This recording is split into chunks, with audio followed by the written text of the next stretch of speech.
Mateus 25 versos 14 a 30. 14 Porque é assim como um homem que, ausentando-se do país, chamou seus servos e lhes entregou os seus bens. 15 A um deu 5 talentos, a outro 2, e a outro 1, a cada um segundo a sua capacidade, e seguiu viagem. 16 O que receberá 5 talentos foi imediatamente negociar com eles, e ganhou outros 5. 17 Da mesma sorte, o que receberá 2 ganhou outros 2. 18 Mas o que receberá 1 foi e cavou na terra e escondeu o dinheiro do seu senhor. 19 Ora, depois de muito tempo veio o senhor daqueles servos, e fez contas com eles. 20 Então, chegando o que receberá 5 talentos, apresentou-lhe outros 5 talentos, dizendo: Senhor, entregaste-me 5 talentos, eis aqui outros 5 que ganhei. 21 Disse-lhe o seu senhor: Muito bem, servo bom e fiel, sobre o pouco foste fiel, sobre muito te colocarei, entra no gozo do teu senhor. 22 Chegando também o que receberá 2 talentos, disse: Senhor, entregaste-me 2 talentos, eis aqui outros 2 que ganhei. 23 Disse-lhe o seu senhor: Muito bem, servo bom e fiel, sobre o pouco foste fiel, sobre muito te colocarei, entra no gozo do teu senhor. 24 Chegando por fim o que receberá 1 talento, disse: Senhor, eu te conhecia, que és um homem duro, que ceifas onde não semeaste, e recolhes onde não joeiraste. 25 E, atemorizado, fui esconder na terra o teu talento. Eis aqui tens o que é teu. 26 Ao que lhe respondeu seu senhor: Servo mau e preguiçoso, sabias que ceifo onde não semeei, e recolho onde não joeirei? 27 Devias então entregar o meu dinheiro aos banqueiros, e vindo eu, tê-lo-ia recebido com juros. 28 Tirai-lhe, pois, o talento e dai ao que tem os 10 talentos. 29 Porque a todo o que tem, dar-se-lhe-á, e terá em abundância, mas ao que não tem, até aquilo que tem ser-lhe-á tirado.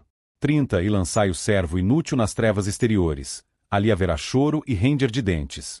Os servos são todos aqueles que se denominam servos de Deus, especialmente cristãos, porque não estão excluídos do domínio da parábola os líderes de Israel e até mesmo todo o povo de Israel, que viveram debaixo do antigo pacto, porque quando a parábola foi pronunciada, ainda vigorava a antiga aliança e certamente Jesus tinha por alvo também esclarecer os discípulos quanto à real condição dos sacerdotes, dos escribas, dos fariseus, dos saduceus e de todos os religiosos de Israel que julgavam estarem investindo no reino de Deus da maneira devida. Contudo, o trabalho deles não produziu o fruto esperado pelo Senhor. De igual modo, os cristãos nominais que estão ligados à Igreja de Cristo, e que aumentarão muito em número no tempo do fim, estarão preocupados apenas com seus próprios interesses e negócios, porque não conhecem de fato e não amam ao Senhor. Eles não investirão no reino de Deus com os dons de Deus, porque eles desprezam as coisas e assuntos do reino e o interesse deles diz respeito apenas aos seus próprios negócios. Eles buscam a Deus para ampliarem os seus próprios negócios e serem prósperos segundo o mundo, mas não para serem instrumentos a seu serviço, para fazerem a sua exclusiva vontade. Isto está particularmente ilustrado de modo muito claro, na parábola na atitude daquele servo inútil, que não fez nada efetivamente para Deus e que foi lançado nas trevas exteriores. A parábola insinua que Deus nos confia os seus bens na expectativa de que os utilizemos para sua glória, fazendo com que estas graças aumentem auferindo lucros para Ele e não propriamente para nós mesmos. Para tanto, nenhum dos servos de Deus poderá ser inativo, e deverão remir o tempo para não desperdiçar nenhuma oportunidade para fazer com que aumente aquilo que dele tem recebido por graça. Na medida em que tem recebido por graça também deverão dar por graça, porque em vez de serem esgotados, estes dons serão aumentados sobrenaturalmente por Deus, porque este é o seu método, a saber, fazer aumentar aquilo que damos segundo a sua vontade. Isto que damos é todo o nosso ser e trabalho para o seu inteiro dispor. Sem este desejo sincero e contínuo de permanecermos em extrema diligência em todas as coisas relativas ao reino de Deus, não poderemos fazer com que o nosso trabalho produza os frutos esperados pelo Senhor, porque Ele somente faz a sua graça se multiplicar onde encontra tal disposição de coração e espírito. Um coração dividido entre o amor a Deus e ao mundo jamais poderá experimentar estas coisas às quais estamos nos referindo, porque elas só podem ser experimentadas quando se tem um coração inteiramente devotado ao Senhor e ao seu serviço. A parábola se aplica, como dissemos antes, especialmente à dispensação da graça, porque é dito que estes talentos foram dados aos servos quando o senhor deles se ausentou do país e seguiu em viagem. Certamente isto é uma referência à ascensão de Jesus ao céu, quando ele distribuiu dons aos homens. 7 Mas a cada um de nós foi dada a graça conforme a medida do dom de Cristo. 8 Por isso foi dito, subindo ao alto, levou cativo o cativeiro, e deu dons aos homens. Efésios 4 versos 7 e 8. Quando Jesus subiu ao céu, ele providenciou para que a igreja fosse provida de todas as graças necessárias para a realização do seu serviço. Na parábola dos talentos, 2 dos 3 servos nela citados foram diligentes e fiéis, porque fizeram um uso adequado do dinheiro recebido conforme o que havia sido planejado pelo senhor deles. Eles almejaram aumentar a renda do senhor, ainda que não soubessem quando seria que ele voltaria da viagem que havia feito, e que certamente demoraria, porque como diz o apóstolo Paulo, o Senhor não virá até que tenha ocorrido a apostasia e a manifestação do anticristo, 2 Tessalonicenses 2 verso 2 a 4. O Senhor Jesus escolheu a comercialização financeira para ilustrar o tipo de serviço que deve ser prestado a ele, porque todos os que estão empenhados em aumentar a sua renda com aplicações financeiras, se empenham inteiramente nisto, e não são poucos os que chegam até mesmo a perder o sono para saberem a melhor maneira de investirem o seu dinheiro. É este mesmo tipo de determinação que se encontra aqui, que o Senhor espera daqueles que investem suas vidas e tempo nos negócios relativos ao reino de Deus. Agentes financeiros jamais tiram férias. Eles nunca se afastam do seu negócio. É exatamente isto que Deus espera da parte dos seus servos. Ele deseja que eles estejam continuamente empenhados nos assuntos e interesses relativos ao seu reino. Há muito que fazer e negociar em relação à conversão e edificação de almas na verdade, e muitos obstáculos e dificuldades a serem vencidos neste trabalho, especialmente nos ataques desferidos pelo inimigo, pela carne e pelo mundo, contra os quais os que se empenham em servir a Deus devem estar vigiando continuamente para não serem prejudicados no sucesso dos seus empreendimentos. Os dons e graças que recebemos do Senhor devem ser aplicados continuamente em santo exercício. Isto deve ser feito com vistas não a mantê-los no ponto em que o recebemos, tal como fizera o homem que enterrou o talento que recebeu, senão devemos melhorá-los pelo seu aumento progressivo. É vivendo deste modo que se agrada a Deus. Cristãos estagnados em seu crescimento espiritual não podem de modo nenhum agradá-lo, quando esta paralisação procede da própria iniciativa deles, e não de Deus, que por vezes nos põe de lado por algum tempo para aprendermos o quanto dependemos dele, e que de fato procede dele tudo quanto temos recebido para a realização do seu serviço. Os 2 servos fiéis da parábola fizeram com que houvesse um aumento de 100% dos talentos que haviam recebido, pois o que recebeu 5 talentos ganhou outros 5 com aqueles que havia recebido, e o que recebeu 2 ganhou outros 2. Eles agradaram inteiramente ao Senhor ganhando somente na mesma proporção que haviam recebido, e isto indica que ele não é um Senhor cruel que exige dos seus servos mais do que lhes tenha dado. E também, não exige deles mais do que possam efetivamente produzir para ele. Note que um recebeu 5 e outro 2 talentos. Ele ajusta o trabalho à nossa capacidade. Não exigirá de nós o que não possamos efetivamente produzir. A parábola mostra que a infidelidade não será achada em razão das grandes responsabilidades que possam ser confiadas a nós pelo Senhor, porque aquele que recebeu o maior peso destas responsabilidades foi inteiramente fiel, a saber, o que havia recebido 5 talentos para investir. Mas, esta foi achada exatamente no que recebeu menos. Pessoas que têm recebido menos talentos de Deus para investir são justamente aquelas que devem vigiar mais para permanecerem fiéis, dado a grande tentação a uma indolência total. Ainda que um eleito salvo não venha jamais a ser lançado no inferno, a parábola ensina de modo muito claro sobre a necessidade de empenho e completa diligência por parte de todos os servos de Deus, inclusive daqueles que não têm sido contemplados por ele com muitos dons para o exercício dos seus ministérios, em razão da própria capacidade deles. Deus fez o grande e também o pequeno, mas exige o mesmo tipo de fidelidade de ambos, porque cada um deve servi-lo conforme a medida do dom de Cristo que receberam. Efésios 4 verso 7. A recompensa final da fidelidade demonstrada será concedida na volta do Senhor, quando não somente elogiará os que foram fiéis como lhes fará entrar no seu gozo eterno e na posse das muitas coisas que herdaram por conta da fidelidade deles. Isto certamente é uma referência aos galardões que serão distribuídos àqueles que foram fiéis.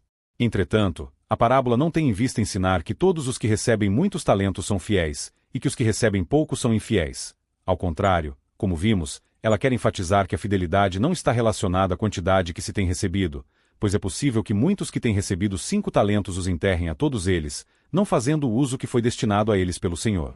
A parábola ensina também que não é somente o desperdício dos dons que desagrada a Deus, pois o fato de o servo mal ter enterrado o talento para devolvê-lo ao Senhor do modo que o havia recebido, desagradou-lhe da mesma forma. Isto insinua que o modo de se agradar a Deus é fazendo com que haja frutos no nosso trabalho. A inércia espiritual nunca lhe agradará. Os cristãos verdadeiros devem aprender deste exemplo porque se diz na parábola que aqueles que irão para o inferno são aqueles que não se ocupam diligentemente com a obra de Deus, que são inteiramente indolentes quanto ao que deveriam fazer para ele, que não têm nenhum interesse nos negócios relativos ao reino dos céus. Então, Qual deve ser o tipo de diligência que deve ser encontrada permanentemente nos cristãos, não apenas no querer, como também no realizar, naquilo que se refere em trabalharem para Deus? É isto que a parábola quer ensinar e de modo nenhum que entremos em cogitações se o servo infiel era um verdadeiro cristão ou não. Porque certamente não era esta a intenção de Jesus quando proferiu a parábola. Ele queria destacar qual era a característica daqueles que estão verdadeiramente servindo a Deus. E alertar quanto ao grande desagrado de Deus quanto aos seus servos que são negligentes quanto aos talentos que têm dele recebido. Certamente o servo infiel da parábola não era um cristão verdadeiro, porque estes jamais diriam que aquele homem falou ao Senhor, chamando de homem duro e que ceifa onde não semeou, e que recolhe onde não joeirou, e tentou justificar o que fez enterrando o talento dizendo que o fizera porque tinha medo dele. Ora, estes não são de fato sentimentos de verdadeiros cristãos que conhecem a bondade e amor do Senhor. Que grande infâmia fez aquele homem da parábola! Quanta desonra ao seu santo nome! A parábola destaca também que todos os cristãos terão que prestar contas da sua mordomia ao Senhor por ocasião do tribunal de Cristo, que será levantado por ocasião da sua volta. Os mordomos fiéis de Cristo provarão sua fidelidade a Ele naquele dia, pela evidência das suas obras, dos frutos que produziram para Ele. Daí a necessidade de diligência, porque sem isto não haverá frutos espirituais sendo produzidos para Deus. Então ouvi uma voz do céu, que dizia: escreve, bem-aventurados os mortos que desde agora morrem no Senhor. Sim, diz o Espírito, para que descansem dos seus trabalhos, pois as suas obras os acompanham. Apocalipse 14, verso 13. A fidelidade dos cristãos no pouco lhes promoverá a posições mais elevadas quando o Senhor lhes recompensar no porvir. E haverá uma grande desproporção entre o trabalho e a recompensa, porque estes cristãos fiéis serão príncipes com tronos e coroas no céu, e haverá muitas coisas em que eles serão glorificados por Deus. A medida da recompensa será sacudida e recalcada, e não tem sido revelada a medida desta recompensa para que não sejamos fiéis pela mera cobiça do prêmio, senão pelo desejo de servir e amar desinteressadamente ao Senhor. Serão exatamente aqueles que mais fizeram e mais foram fiéis sem nada esperarem de volta, que mais receberão da sua parte efetivamente. Muitos dos que têm cobiçado tão somente o prêmio a ser recebido poderão ficar decepcionados, porque não será pelo critério do interesse próprio que a medida da recompensa será concedida. Aqueles que temem servir a Deus, pensando que Ele exigirá deles mais do que possam dar, e que pensam da santificação como um fardo árduo para ser carregado, tentarão ainda se desculpar quando o Senhor voltar para entrar em juízos com toda a carne, pensando que poderão ser justificados com o uso dos seus argumentos injustos. Os ímpios odeiam a santidade de Deus sem conhecê-la. A própria ideia de verem a simples palavra santo aplicada a eles, soa-lhes como uma ofensa. Mas, ainda que dentre estes se achem os hipócritas bem representados nos dias de Jesus pelos escribas e fariseus, que amavam serem considerados como santos de Deus, o juízo do Senhor sobre eles será de igual modo inapelável, porque nunca foram de fato justificados dos seus pecados, e portanto não foram também regenerados pelo Espírito Santo sendo transformados em novas criaturas, que é o modo de ser tornado verdadeiramente em alguém santo para Deus. O Senhor da parábola, sendo acusado injustamente pelo servo que havia enterrado o talento, não se deixou intimidar pelas falsas desculpas que ele havia apresentado e o chamou de servo mau e preguiçoso. Verso 26. A indolência em relação às coisas de Deus é, portanto, uma das características principais daqueles que serão condenados eternamente. O servo mau da parábola havia deixado a sua casa ficar vazia e o espírito imundo tomou posse dela. A indolência é um convite para a ação de demônios sobre as nossas vidas. Eles nos intimidarão e nos enfraquecerão quanto ao exercício do ministério que devemos realizar para Deus.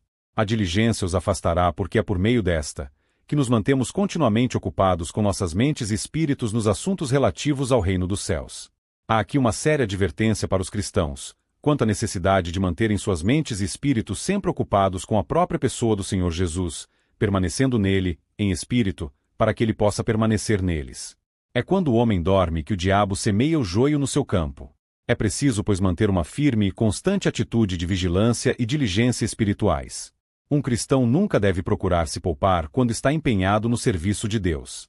Jesus ordena que não tentemos poupar a própria vida para não perdê-la, porque é se gastando para Deus que se acha o verdadeiro sentido e utilidade da vida.